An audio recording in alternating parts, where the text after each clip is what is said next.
Welcome to TMS Insights. It's now March, but we want to bring you up to date on the back end of the reporting season, which was the last couple of weeks of February.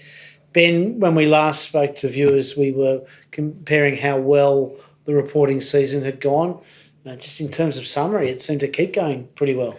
It did. I think probably one of the better ones we've had, I would say.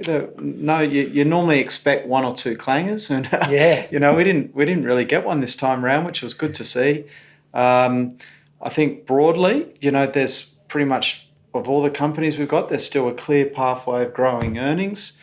I know there's, so that the macro backdrop's uncertain and CEOs are a bit cautious at the moment, but it feels, Jeremy, to me like, last year was all about this crazy move in bond yields, which we talked to death, but that has now really, bond yields have really range traded for a while now. They're moving, but not much. It's not a sea change. No, company fundamentals are now coming through again. Even though the broader economy is not that bad, or it's certainly not raging, but it's slowing down a bit. But companies are getting more than their bit. Yeah. And this is the thing to understand, is that the economy is not the market and vice versa. So a lot of these companies are doing well, and they're in some cases growing margins despite some headwinds. So just don't read the headlines is a really important thing sometimes. They don't really give you the detail, and the detail does come out in reporting season. Absolutely. I mean, you look at the UK at the moment, I think their share market hit an all-time high a week ago, and they're in a pretty nasty recession. But not as bad as it was expected to be. And that's right. That's the part. So. But it's just reflective of businesses can actually grow their earnings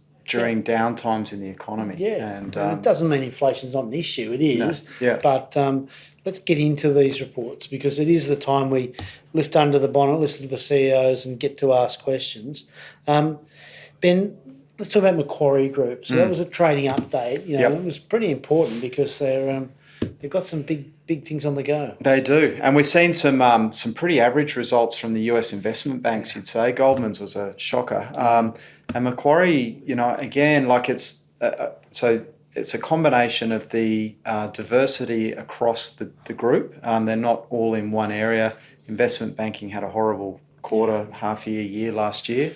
And the risk management side, I think, has shone through again. And what the CEO spoke about there was the war chest that she's now looking at putting to work. There has been some talk that they are looking at a big UK fund manager at the moment, a circa $10 billion potential acquisition. We saw in the last big downturn in investment banking markets, Macquarie came out of it picking up Delaware, which is a great purchase in hindsight. So, but it was that commodity trading division, which has been the recent star that's still it's making up for all the weaknesses, a retraction elsewhere. And that's optionality that you get when you buy well at a good price and you look through a business. So Macquarie, the thesis is still positive. Definitely. One of our favourites in reporting season is Seek. We always love hearing from the Seek team, and Ian Narev now, of course, is driving the show there. Still a very good story, Ben. It is. First time we haven't heard Andrew Bassett actually talk on a Seek course, so that's quite symbolic to me. That voice is iconic. Yeah, it is. It is. The G's here was good, Ian, I thought. Really good. And what's going on with Seek under their bonnet, probably it's your phrase, is bizarrely the last few years it's been the Australian New Zealand business which has been the star that everyone thought was the mature low growth thing. They got that humming through COVID and even the year leading into it. But where we heard some real confidence is that the Asia part of the business is starting to really sing again. Yeah. As China reopens and as the Asian economies reopen, and they continue down this path of digitisation of job advertisements, and they're starting to monetize these websites. It's that rest of world thing, the global part of Seek, that could become the real growth engine again. And, it was another very strong result. It's a reflection of that on-off part of those COVID years too, and borders closed and all of this sort of stuff. So I think the growth in those really longer term investments, and they're bumpy road. That's natural and normal. Let's go to Altium. So this has been a company which has had a really good record, but they haven't probably hit the heights they were expected. I mean, but they're in good shape as they they sort of hit 23 now, aren't they? Yeah, look, I think they also had a series of COVID issues during the pandemic, particularly across America, and also they've got quite a big business in China, which they had some issues in. So the result on face value was a little bit lower than expected, but that was because they kicked 1,000 Russian clients off their platform, which was part of the US's response to the invasion of Ukraine. And also because China went into lockdown in November and December.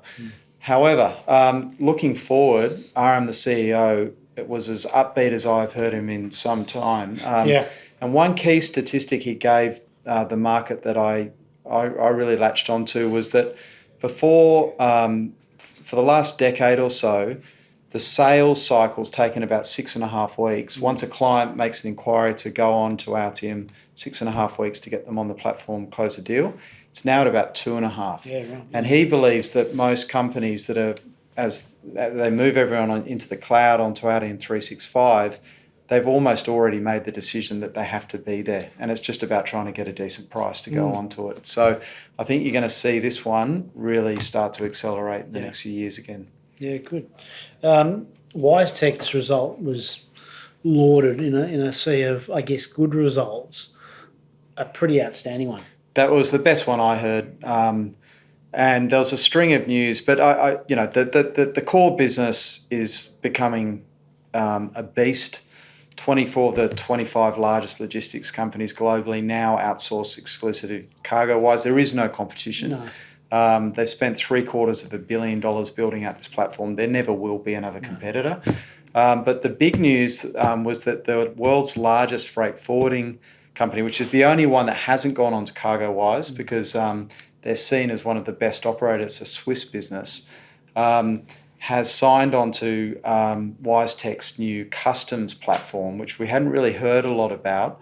But it's their maiden customer. Richard White said it was a landshed moment for the company and for the logistics industry globally. He sort of said everyone will be amazed at this company moving on to WiseTech's platform, and it will probably create a string of other companies following. So I think, it's not going to mean a lot of revenue in the very short term, but it is in the longer term. It's kudos as well as that longer term. It is, and it's a whole new revenue adjacency for the business. That's it, yeah. And acquired it at a very reasonable cost as well. So, and I think it's hit an all-time high today, which probably be one of the only growth stocks globally which has managed to do that. And so it's just a sign that pick your stock. Yeah, and if the market is going back to rewarding the businesses that are doing really well, as bond yields calm down, which it does ultimately in time, but not over shorter periods. Right. A couple in the healthcare space, I suppose, broadly. Ramsay, but talk about the insurance company Medibank as well, because Medibank, you'd imagine, I don't think people would imagine how well that result was, and the rally up that's happened despite 22 being a terrible year for them. Yeah, I mean, it's one of those years they had the cybercrime incident. I think in hindsight they handled it probably as well as you could hope. It wasn't perfect, but I don't think there's a perfect way to handle these things. Yeah. But I think what it showed the market was the stickiness of this business. Yeah. People didn't leave and go somewhere else because I think they understand that this could happen to Bupa or HCF. They didn't hold the brand personally responsible. Right. Yeah. And Medibank is a business that does well in a higher interest rate environment. Yeah. So it was one of those few companies on the market that was sought after before the cybercrime attack. That seems to have cycled through, and they're moving beyond it. Still at a bit of a discount to where it was. Let's talk about Ramsay, because that was under takeover a year ago, and that didn't happen. We know it wasn't the highest earnings period for it, but they're showing signs of coming out of that earnings slump. Yeah, I mean, we've got a number of clients who are surgeons and doctors probably watching this at the moment, and they all have been saying to us, that it's just an awful mess in the hospital system. A lot of procedures being delayed because of COVID. You've got to leave capacity over the last few years for flare-ups, PPE, a lot of people absentees. It just must have been so hard, and elevated cost in running these assets. Absolutely, yeah. Less income coming in because, it's not private work generally. but we're moving into a different time now, and Yeah. we know these assets have got a lot of value. There's it sounds like Ramsay are pretty serious about spinning off the properties and demerging them. I was reading that it's like to build a hospital in Sydney now, they reckon it's about $1.5 million per bed. That's kind of a cost. So, you imagine the assets. If you're an owner, you've got upside on valuations that aren't being recorded. Yeah. And that's why private equity was interested in Ramsay last year. Yeah. And it's similar to Sol, Pats, Brickwork, some of these companies, they're like hollow logs, conservative valuations, accounting. Definitely. Quickly on to transport-related stocks. Good numbers appearing from both toll road operator Atlas Arteria and Auckland Airport. Yeah. Which stands alone now Sydney's gone in terms of an airport asset. Yep. And, we've seen just this boom in travel. Now the Chinese are really starting to travel, and that's going to take some time. It's probably not till the end of this year it really starts to look a bit more normal. But Auckland Airport upgraded their earnings guidance again. They're back to 70% now of pre-COVID capacity.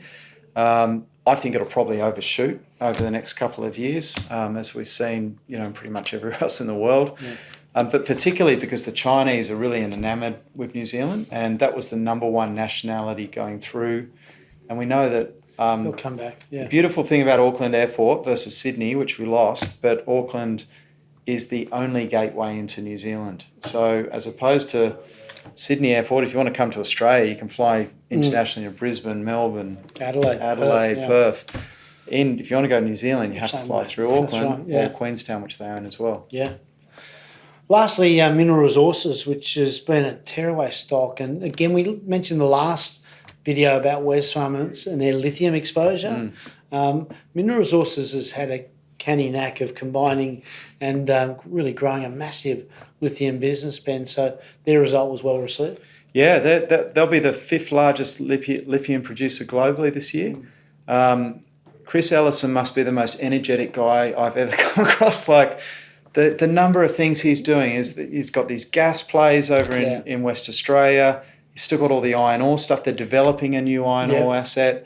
The two lithium mines have come online. He's now signed an agreement to build, this huge processing plant in China. Yeah, incredible. It's extraordinary. Yeah. And it comes back to one of the things that we often say to clients we look for in a business is a founder-led business. Yeah. And he is a great example of... That's it. Just driving Andrew Bassett, a lot of these companies, many of them are highly incentive to grow the share price over time. Some corporate shuffle talk all the time. There's actually real drive in their organisational structure, and it affects the people that work with the CEO. So probably wouldn't rush out and buy. It's got pretty expensive, but it'll provide opportunities, and it's good to keep people updated on the better performers. So, and it moves around a lot. It does. So you get a lot of opportunities. Stuff, I mean, it was $80 a week ago. Exactly. So it keeps moving.